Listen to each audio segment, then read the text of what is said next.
Hello students, in this session we are going to discuss interpretation of fiscal or taxing statutes and its principles as part of 8th module of course plan. As we all know, Article 246 of the Constitution of India deals with the distribution of legislative power between the union and the state legislature with reference to the different lists in the 7th schedule of the Constitution of India. The power to legislate with respect to taxes enumerated in list 1 is within the exclusive domain of the Parliament, while the power to legislate in respect of taxes enumerated in list 2 is within the exclusive domain of the state legislature, excluding the matters falling under list 3, which gives the concurrent powers both to state and Parliament with respect to matters enumerated in list 3. The Parliament and state legislatures can legislate in respect to the matters therein relating to taxes in such list. One cannot travel beyond the powers conferred under the said provisions. Apart from the interpretation of the taxing statutes, one has to look into the taxing enactment itself, whether it falls under the state list or under the central list. I am reminded of the judgment in the case of Cape Brandy Syndicate vs. IRC 1921 delivered by Rowlatt J. This judgment has been followed by our Supreme Court in the case of CIT vs. Ajax Products Limited 1965, in which it was held as follows. In a taxing statute, one has to look merely at what is clearly said. There is no room for intendment, there is no equity about tax, there is no presumption as to tax, nothing is to be read in, nothing to be implied. One can only look at the language used. Thus, when the language of a taxing statute is clear, if an assessee falls within the four corners of the statute, he is to be taxed. If not, no tax is to be levied. Keeping in view the aforesaid dictum regarding the interpretation of the taxing statutes, now let us discuss various cardinal principles with respect to interpretation of taxing statutes, which can be bifurcated in the following broader categories: rule of beneficial construction, doctrine of purposive construction, doctrine of harmonious construction, construction of penal provisions, interpretation of charging section and procedural sections, rule of adjustum generis or nostere suis, external aids to interpretation, general ius specialibus non derogant, general provisions must yield to the special provisions. Now, let us discuss these principles one by one. Among 9 principles, the first cardinal principle of interpretation of fiscal statutes is rule of literal interpretation. The rule of literal construction is widely accepted rule for interpreting the taxing statute. If the language of the statute is clear and unambiguous, we have to accept the plain meaning even if it leads to some harshness or injustice to the assessee.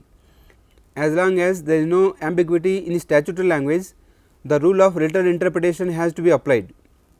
A dealer or assessee cannot be subjected to tax without clear and unambiguous words for the purpose of levying tax which is authorized by law, enacted by the Parliament or by the state legislature. If the person sought to be taxed comes within the letter of law, he must be taxed. Howsoever great the hardship may appear to be as held by the Honorable Apex Court in various decisions. Example, CTT vs. T.C. Sundaram Iyengar 1975, Srimati Tarulata Shyam vs. CIT 1971, Keshavji Raoji and Company vs. CIT 1990, CIT Indian Engineering and Commercial Corporation Private Limited 1993. However, if a person cannot be brought within the purview of the law for levying the tax, he cannot be subjected to tax if the plain language of the statute does not provide for it.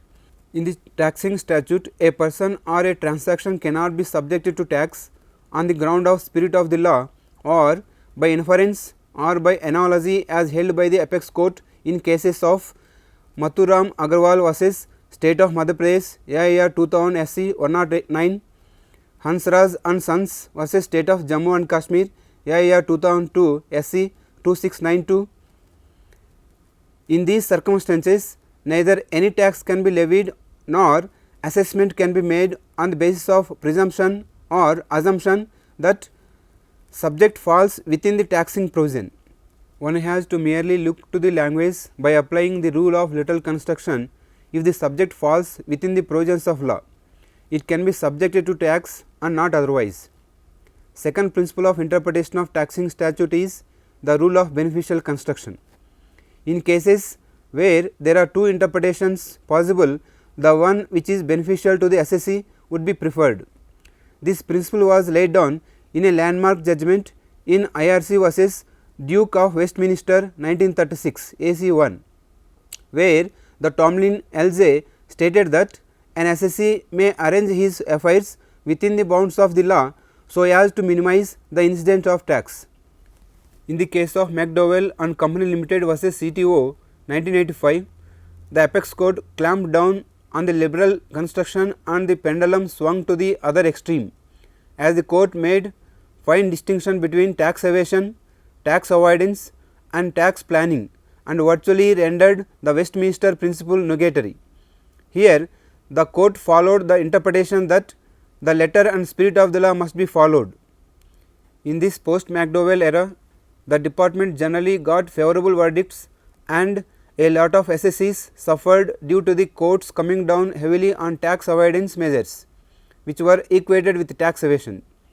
The decision in the case of McDowell and Company was considered in detail by the Honorable Supreme Court in the case of Union of India versus Azadi Bachao Andolan 2004, SEC 1, also reported in 2003, volume 263 ITR, page 707, paras 142 154 of the judgment has dealt in detail with the decision of McDowell and Company.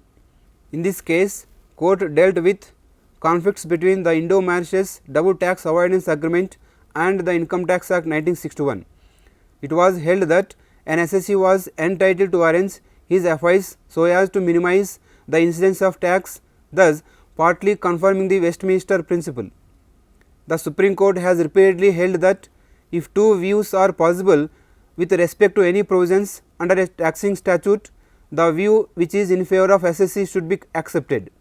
It has now become well established that if the words used in the taxing statute are reasonably open to two interpretations, the interpretation which goes in favor of the assessee should be accepted, as held by the Apex Court in Hindustan Lever Limited versus Municipal Corporation of Greater Bombay 1995, and in the case of Birla Cement Works and CBDT 2001.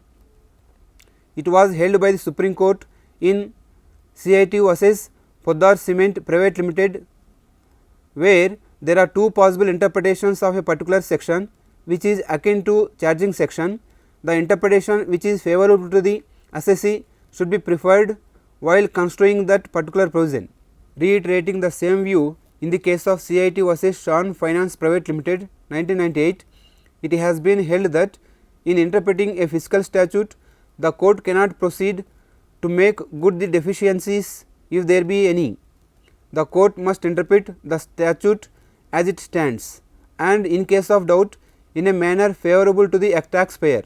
In CIT versus Vegetable Products Limited 1973, it has been held that if the court finds that the language of taxing provision is ambiguous or capable of more meaning than one, then the court has to adopt the interpretation which favors the assessee.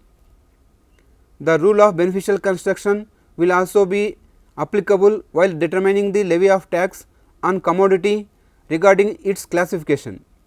The question as to whether a particular commodity is taxable under specific entry or it is taxable under the residuary entry, the attempt should be made to find out as to whether the said commodity answers the description of a specific entry. The Honorable Apex Court in the case of Mauri East India Private Limited versus State of UP and others 2008 has held as follows. It is now a well settled principle of law that in interpreting different entries, attempts shall be made to find out as to whether the same answers the description of the content of the basic entry, and only in the event it is not possible to do so, recourse to the residuary entry should be taken by the way of last resort. The Apex Court in the case of Bharat Forge and Press Industries Private Limited versus Collector of Central Excise reported in 1990 has held as follows. Unless the department can establish that the goods in question can by no conceivable process of reasoning be brought under any of the tariffs items. Resort cannot be had to the residuary item. Even otherwise, it has also been held in this case of Mauri East India Private Limited and also in the case of Bihar State Electricity Board versus Usha Martin Industries 1997 as follows. It is now well settled principle of law that when two views are possible, one which favors the assessee should be adopted. With these two principles, I would like to conclude this session. See you soon in the next session.